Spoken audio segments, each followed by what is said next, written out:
Hi, I'm Bob Tabor with Developer University. For more of my training videos for beginners, please visit me at devu.com. Previously in this course, I said that the .NET Framework class library is merely a collection of classes, each containing methods filled with functionality that we can utilize in our applications, but we didn't have to write. Microsoft has spent tens of thousands of man-hours building and maintaining this library of code, and we can benefit from it by merely calling into its classes and methods inside of our applications. Now, the framework class library is massive. Thousands of classes, each with their own set of methods. And so the developers of the framework class library wisely decided to split this library of code up into multiple files. Just imagine if you had to load the entire library into memory every time you wanted to run your application. First of all, it would be excruciatingly slow, and then secondly, it would probably take up the majority of your computer's memory. And so they split up the code into multiple files. These code files are called .NET assemblies. In fact, even the applications that we build, they're ultimately compiling into .NET assemblies. As you can see, I have a new project called Assemblies and Namespaces already open. I've added 2 lines of code. If you want to pause the video and catch up, that would be great. In lines 13 and 14, I'm merely printing hello world to the screen and then pausing the execution of the application. However, even in this application, a executable .NET assembly is being generated the very first time that we run the application while we're debugging. So now, if you want to take a look at what happens, go to your projects directory, and inside of the project folder, you'll see that there's a bin directory. We avoided this very early in this course, but now I want to talk about it briefly. The bin directory will contain both a debug and a release version, ultimately a release version. The debug version will contain additional files required by Visual Studio to connect to the execution of the compiled executable. This allows us to step through the execution and pause the execution line by line in the Visual Studio debugger. Now we can additionally then, after we've created our application and thoroughly debugged it, we can say I want to create a release version of the application, then go to Build Solution in the Build menu, and it will create a version of our application without any of those debugging symbols, without that connection to the debugger. If you look at the file system, you might be a little confused to see that it also has a lot of those extra files in there, but they're basically ignored.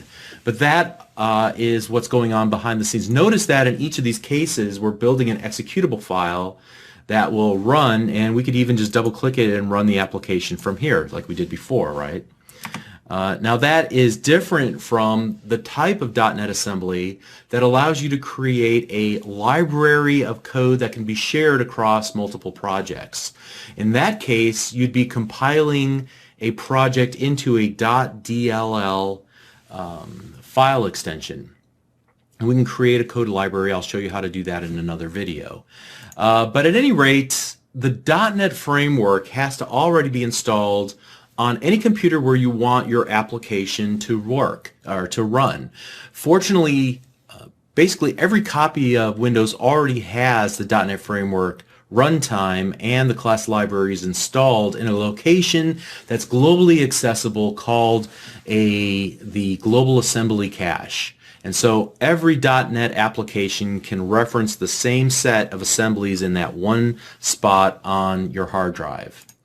Now you might say that whenever you build your application and set up your application, you may not realize that by choosing to create a file new project and then selecting the console window project template, you were actually creating references to those files in the .NET Framework class library. That's one of the functions of the setup routine for a project template.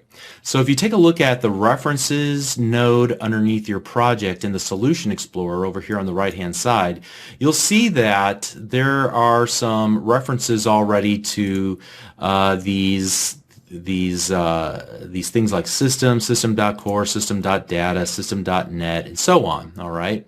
Now, we'll talk about what these are in just a moment, but that's indicative of the fact that we have references into files of the .NET Framework class library that the creator of the console window application thought we might find useful at some point.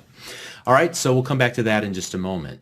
Now, sometimes you'll need an assembly from the .NET Framework class library that has not been referenced, and I'll demonstrate how to do that in an upcoming lesson. Or perhaps you need to add a reference to an assembly created by a third party, maybe even yourself.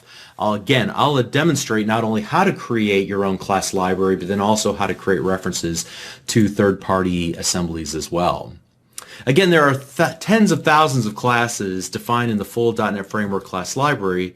In a few cases, the same class name was used, or at least there was the potential for it to be used. And so when that happened, the creators needed a way to be able to tell one class from a different class. And so they introduced the notion of namespaces. And namespaces are like last names for your classes. So think about your name or my name, for example. Somebody might say Bob loves coffee. And you might say, well, which Bob? There's like a billion Bobs in the world, right? But if somebody were to say Robert Theron Tabor likes coffee, well, that narrows it down. I'm pretty sure that I'm the only person in the world that has that combination of first, middle, and last name, all right?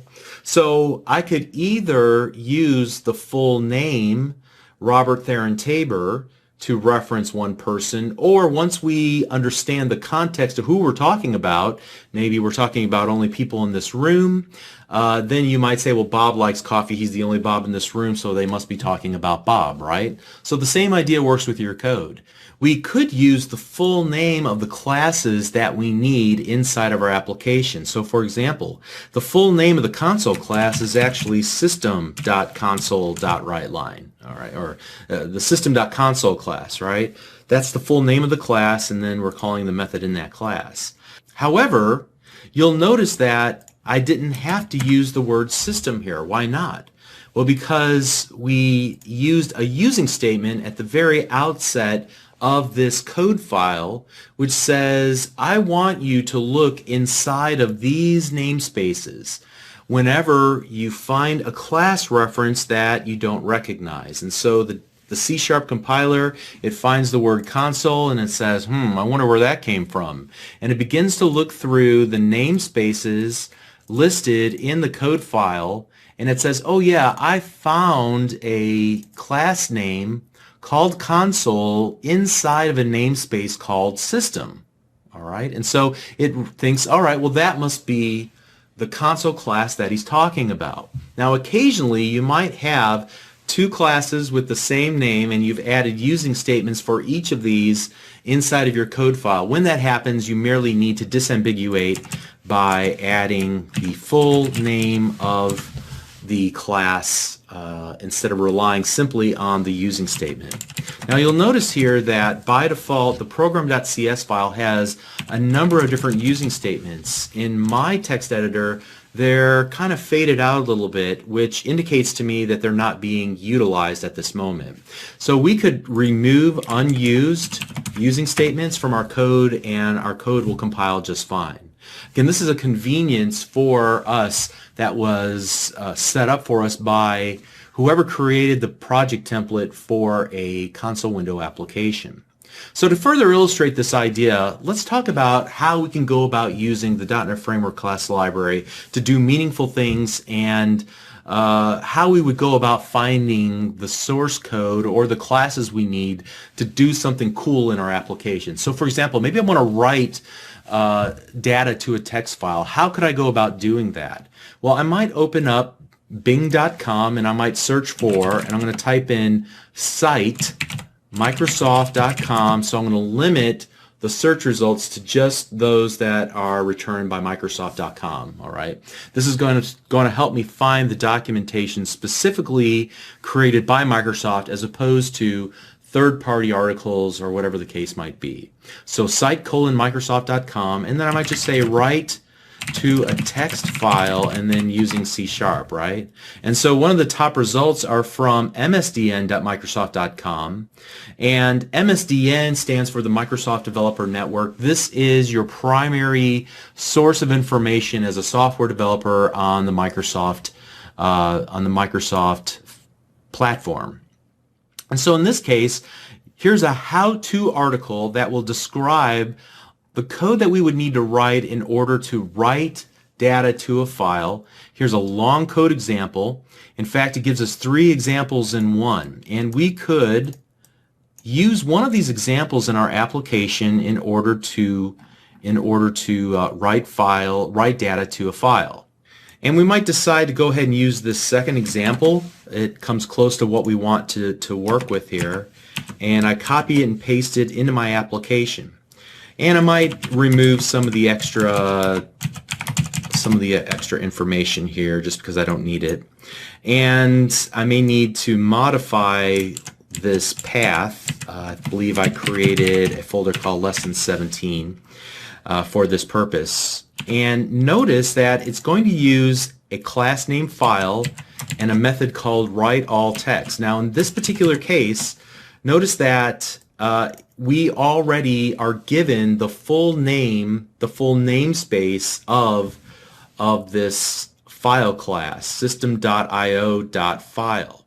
Now what we could do is actually remove that from here and go up and add a using statement for system.io, like so. All right, and notice that the compiler will find it and we'll be able to run our application. And got a little message there because I was in release mode. Let's go back to debug and start that over again. All right, and we don't get any feedback there, but if we were to open up our Lesson 17 folder, we would be able to find the text in a text file. Great. Okay, so now we can use that little snippet of code to do what we want to do. But notice it all started by searching on MSDN, finding a code snippet that we could use, and then we can modify it and add our own text here that we want to write this to our file, right? Okay, so that we start stitching things together. So that's one thing that one way that we can find the features inside of the .NET Framework class library that we need is to search on MSDN. Let's try one more quick example, and let's go back here, back to bing.com, and here again I want to go site:/Microsoft.com, and then I want to do C# download HTML as a string, and I might find another reference. Now this is a different style of web page. There is one web page on MSDN for every class and every method in the .NET Framework class library. So in this case we're looking at a specific page for this download string method. And if you were to look at the remarks and some of the the syntax and some of the exceptions that it would throw, what we ultimately get to is a little snippet of code that we can copy and that we can paste inside of our application. Now notice what happens this time. It does not recognize the term web client. Why not? Well, we may not have the assembly referenced in our project, or we may have the assembly referenced, but we do not have a using statement that would include the web client class. So to remedy this, I'm going to hit Control period on my keyboard, and it says that it found this class in system.net. So we can automatically add a using statement for the system.net class by merely hitting the Enter key on my keyboard, or I can just go ahead and say, let's go ahead and use the full name of the class here. I'll choose the first option using the arrow keys and then the Enter key on my keyboard. Notice what happens. It adds a using statement for system.net, and then notice that the web client class is now found. It is obviously in a different color. There's no red squiggly lines, so it looks like it found the correct class that we're looking for. Now we merely need to give it a URL, so let's try msdn.microsoft.com, like so, and then we will just write this out to screen reply. And then we might even rework our application and attempt to save that into our text file as well.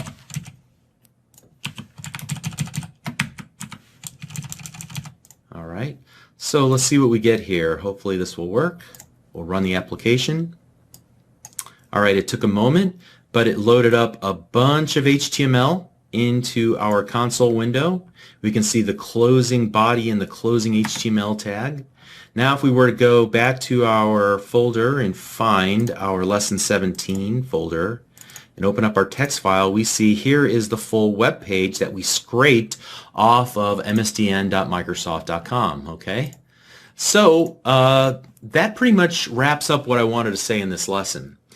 We are able to utilize the classes and methods in the .NET Framework class library, and we can find what we need by doing simple searches in bing.com using site:/microsoft.com to find the classes and the methods that we want to work with. Once we find those classes that we want to work with, and we find maybe even little code snippets, we can copy those into our program, and we may need to at that point fix the references to those classes. Now in this first case, remember that it gave us the full name of our file class, system.io.file, but in the second case we had to provide the using statement system.net in order for the compiler to find the class that we were wanting to reference and work with. And ultimately we did that with hitting Control+ on the keyboard to add a using statement to the very top of our code. We talked about the purpose of namespaces to provide disambiguity between class names. We talked about the using statement as a way of creating a shortcut or a context and say we're not talking about every class in the .NET Framework class library. We're only talking about the classes that happen to be in these namespaces. So if you find, Mr. C# compiler, if you find a class that you don't recognize, look in those namespaces first before you complain. Okay, so we're going to continue on these ideas in the next lesson. We'll see you there. Thank you.